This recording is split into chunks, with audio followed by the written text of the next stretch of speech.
Welcome to the Salmon Runs YouTube. Enjoy the video. In this video, I will explain how to jump-start your Toyota Avalon Hybrid.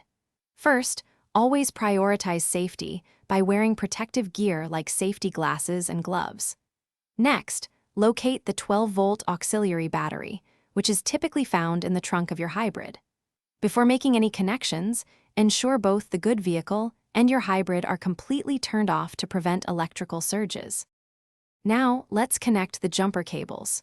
First, take one end of the red positive cable and securely attach it to the positive terminal of your hybrid's dead 12-volt battery.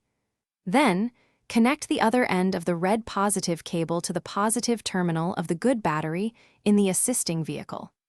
Finally, attach one end of the black negative cable to the negative terminal of the good battery. For the final connection, attach the remaining black negative cable to an unpainted metal surface on your Toyota Avalon Hybrid, away from the battery.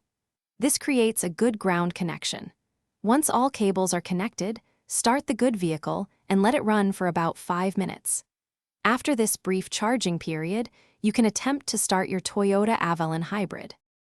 To disconnect, reverse the order. Remove the black negative cable from your hybrid's metal surface first, then from the good battery. Next, remove the red positive cable from the good battery, and finally from your hybrid. After a successful jump, drive your Toyota Avalon Hybrid for at least 20 minutes to allow the battery to recharge.